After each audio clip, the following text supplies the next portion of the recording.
Authorities ready to control movement and lockdown as public is urged not to leave Bangkok. Bangkok, a new fiscal stimulus package was also announced today, as well as a state of an emergency decree under a 2005 law.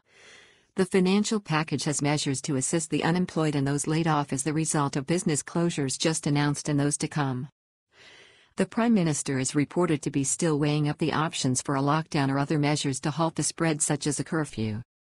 Today's state of emergency announcement sets the scene for further news on Thursday. An announcement of a state of emergency was made on Tuesday to come into effect on Thursday and to last until at least April 30th next. It will herald an escalation of measures to limit the spread of the coronavirus infection and the number of people who will die in the kingdom.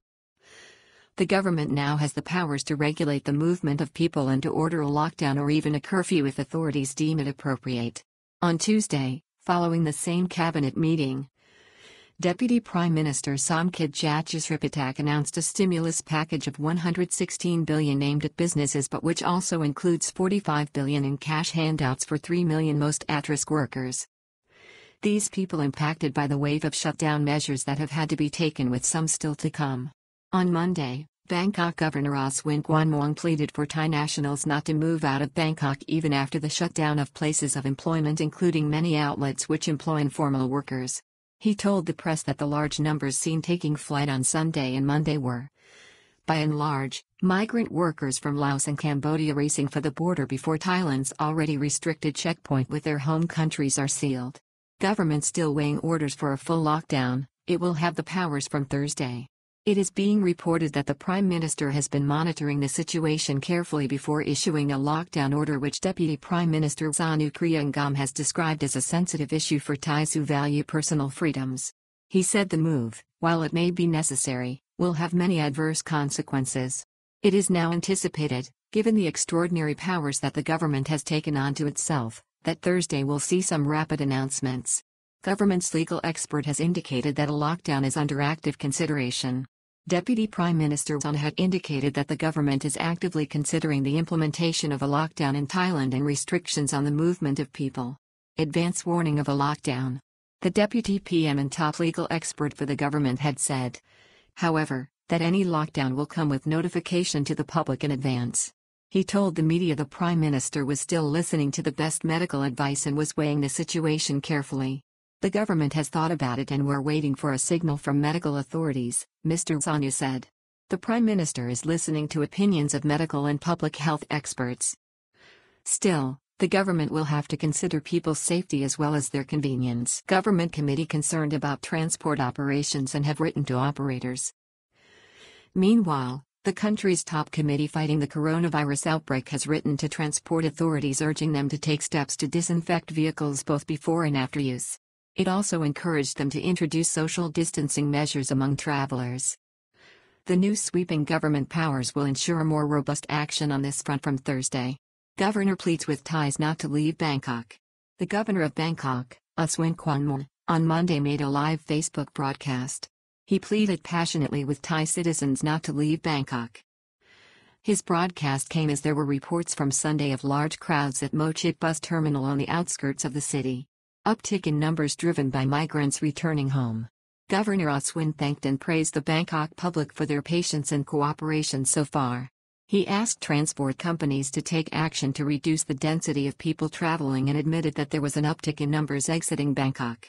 This was activated by the shutdown of shopping centers and many workplaces not only in the capital but gradually in neighboring provinces and others throughout Thailand since Saturday last. Millions of Bangkok workers cannot afford to leave the city without work to keep them afloat financially. The problem for authorities is that millions of Bangkok workers do not have financial security, monthly salaries or cash reserves to fall back on. The shutdown of businesses from last week, first with bars and entertainment centers then followed by all non-essential retail outlets and shopping centers, means that many people simply must return home to make ends meet. One estimate suggests that over 50 to 55% of Thai workers work in the black or informal economy, which has traditionally been the key to Thailand's low unemployment rate.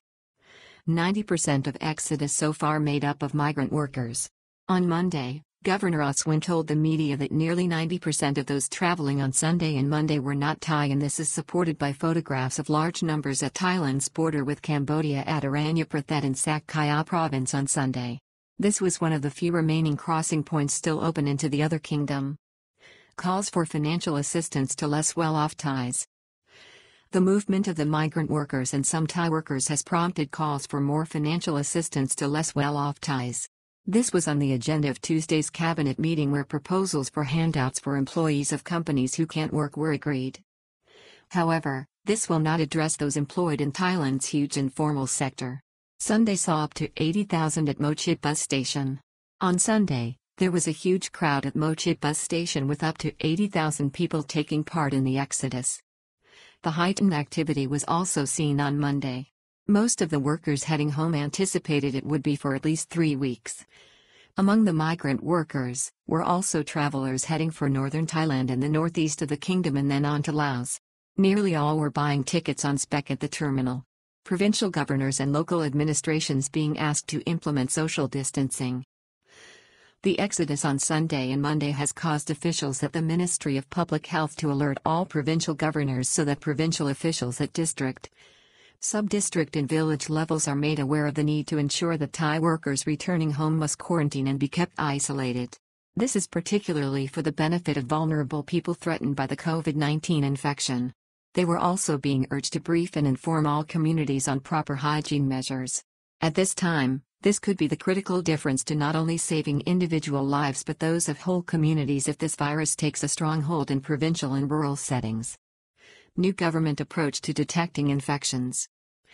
Officials at the Ministry of Public Health are increasingly concerned at the number of cases being reported outside Bangkok. They have also indicated today the sudden upsurge in infections since early last week is due to a more accurate and sensitive testing system now being deployed. Further reading. Government declares a state of emergency with sweeping powers to curb the spread of the virus. Top Thai doctors warn Thai people of an Italian-type catastrophe here without deterrent action.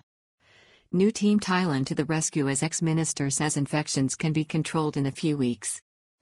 UK ambassador warns that links with home may be disrupted for many months as Thailand closes its borders. Mounting protest over new airline rules for flights to Thailand amid calls for an urgent lockdown. New travel orders will make flying to Thailand very onerous for all passengers from Sunday. Thailand faces lockdown if Phase 3 breaks out as the numbers infected more than treble in 1 week.